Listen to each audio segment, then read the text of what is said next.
Nova Manhã. Entrevista do dia.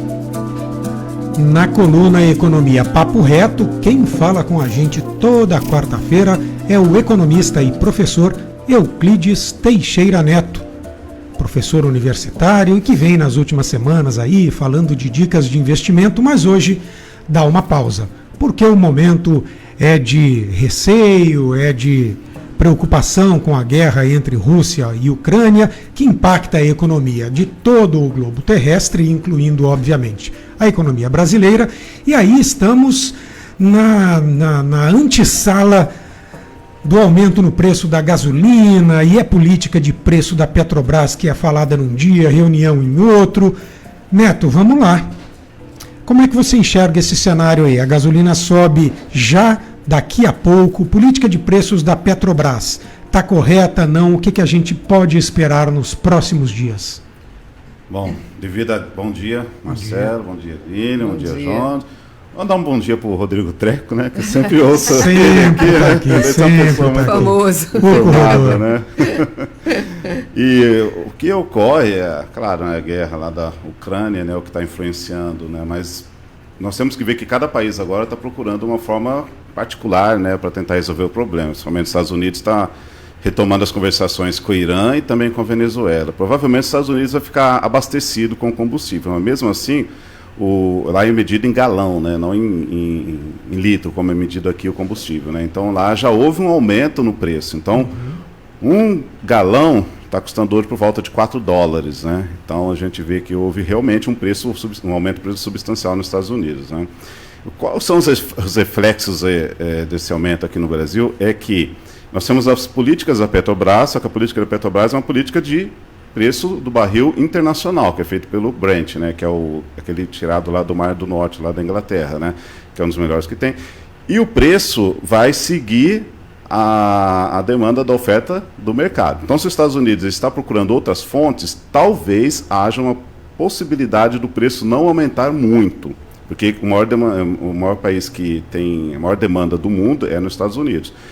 A Rússia, ela corresponde a mais ou menos quase uns 10% de toda a demanda dos Estados Unidos.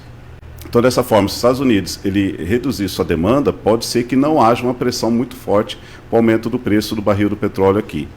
Por outro lado, a Petrobras, por ser uma empresa que ela ela segue a linha de importação e exportação de acordo com o preço do barril no mercado internacional, ela tende... Né? Preço do barril em dólar. Exatamente. Ela tende a acompanhar o preço. Então, se o preço subir, ela vai preferir exportar barril de petróleo, exportar petróleo, do que utilizar o petróleo aqui no mercado interno. E quando ela começa a exportar, e o preço estando mais alto, nós vamos ter um aumento real. A questão é, quanto vai ser esse aumento? Vai depender do preço do barril do petróleo. O barril do petróleo estava por menos de $80 há um tempo atrás, passou dos 100, 120, a previsão é que chega a uns 150, ontem chegou a 149 o Brent, né? Depois baixou, né? O HTI chegou a 139, mas a tendência, se durar muito essa guerra, é que aumente. Mas mesmo terminando essa guerra, algumas sanções contra a Rússia vão continuar. E o ponto de estrangulamento econômico na Rússia é o petróleo. É um país exportador de petróleo e de gás. A economia deles é voltada em petróleo e gás. Então, provavelmente, o preço do barril do petróleo vai subir. E a questão é quanto, né? E além dele subir, nós teremos aí um aumento na inflação no Brasil, né? E é uma coisa interessante, né, que está relacionado muito forte com a economia, é que quando há esse aumento, a gente tem inflação real. O que é a inflação real? É o aumento dos preços dos produtos, de todas as formas, porque diesel é utilizado no transporte na logística em todo o Brasil. Toda a cadeia né? produtiva. Exatamente. Né? Desde a colheita da cana, que produz o álcool, até no transporte em ferrovias, marítimo, fluvial, de todas as formas, né? No aéreo também, porque ou é gasolina, ou é querosene. Querosene também. Né, tudo derivado de petróleo. Enfim,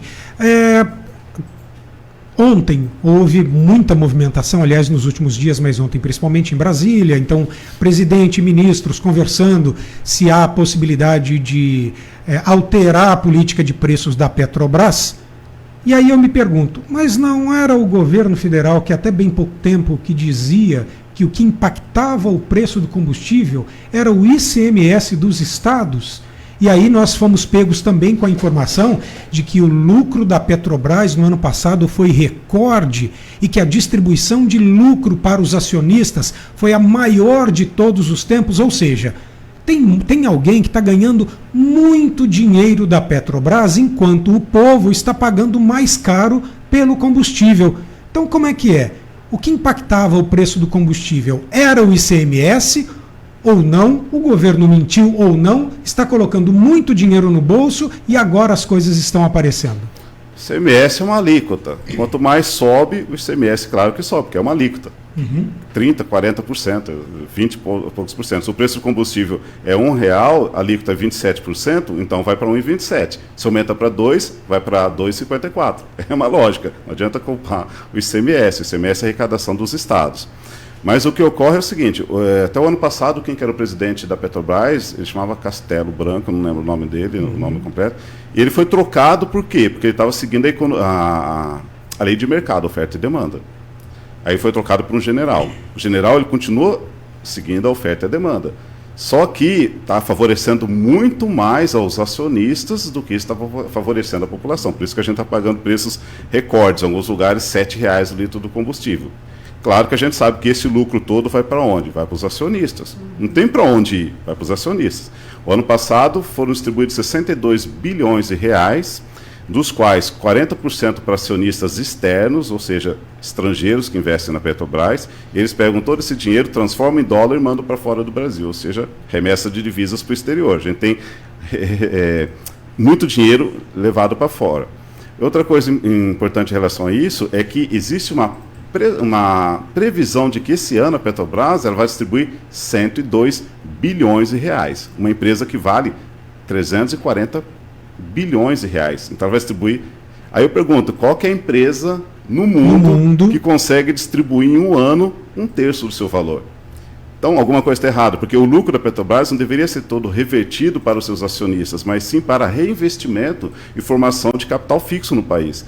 Agora, se você distribuir todo esse valor aí, uma quantidade muito grande, para os acionistas, está havendo uma transferência de recursos da população para a camada que tem poder econômico e que pode comprar ações, que não é toda a população que pode comprar ações. E principalmente para esses 39%, né, falei 40 aquela hora, 39% de acionistas estrangeiros, que eles têm ações da Petrobras, eles vão pegar esses dividendos e vão, claro, enviar para o exterior. Então, o que acontece é realmente uma política que não está favorecendo a sociedade brasileira, de um modo geral, que a gente poderia estar pagando um preço bem reduzido no combustível, mas uma grande parte desse valor aí está relacionado com o lucro que é repassado para os acionistas da Petrobras. E se a gente fizer um pequeno cálculo aí, 62 dividido por 340, que era o preço da Petrobras o ano passado da empresa, vai chegar a 18%. E 18% é um valor muito alto de retorno líquido de lucro para os acionistas ou para qualquer empresa, em qualquer lugar. Então, se um empresário tiver uma empresa que tem um retorno de 18% sobre o capital investido na empresa, ele está muito feliz, né? Então, a Petrobras é essa empresa, né? E tem a questão também da privatização. Então, quer dizer que se privatizar vai aumentar, vai melhorar a eficiência dela, então a gente fica imaginando para quanto é que vai isso daí, 20%, 25%, 30%, quanto é que essa Petrobras vai dar de lucro para as pessoas, de forma geral. Meu Deus. Neto, a guerra, eu não sei, não vejo informações que me permitam dizer que ela vai acabar rapidamente, como você lembrou, ainda que acabe. As sanções contra a Rússia devem permanecer. A Justiça, os tribunais superiores estão analisando se o governo pode mudar as regras em ano eleitoral ou não, e existe a possibilidade de não poder alterar, sob o risco de o presidente Bolsonaro tornar-se inelegível, e em este cenário instalado e não podendo ser significativamente alterado, não nos restará muita alternativa a não ser planejar, gastar menos combustível, trocar as fontes de energia, porque a gasolina vai subir e a inflação também. As alternativas são, né? Hoje a gente tem alternativa fotovoltaica, uma série de outras, carro elétrico, uma série de outras coisas, bicicleta elétrica e tal, né? As pessoas têm que partir para isso, né? Porque é algo que veio para ficar, está ficando. A gente sabe que até 2030, depois de 2030, a Europa não vai mais utilizar hidrocarbonetos, né? Ela vai sumir totalmente. Então a dependência de petróleo de vários países mais desenvolvidos vai praticamente desaparecer. É uma tendência que o Brasil deveria seguir também, né? Porque não tem uma lógica muito um país tão grande como o Brasil, com muito sol o ano inteiro, a gente utilizar ainda fontes de hidrocarbonetos, né? Além de ser altamente poluidora, a gente vê uma questão geopolítica muito forte de dependência econômica que a gente não consegue sair. Então, qual que é a estratégia do país? O país tem que ter uma estratégia. A estratégia tem que estar dentro da sustentabilidade e dentro de questões mais de energias renováveis. Porque dessa forma que nós estamos vivendo, não tem como visualizar um país assim nos próximos 20 anos viável em questões de energia. A gente vê que essa época do ano que a gente está agora, está tendo cai energia elétrica facilmente. Todo mundo liga o ar-condicionado, cai energia elétrica, né? A energia elétrica, eu digo assim, cai a força, as casas ficam sem energia elétrica. É uma constante que realmente vai acontecer. Então, o que eles resolvem fazer é acionar as termos. E quando aciona as termos, o preço da termo é dado pelo preço do barril do petróleo, porque são movidas a diesel. E algumas em carvão. E se a gente começar também a explorar carvão, a gente vai poluir mais ainda o país, né?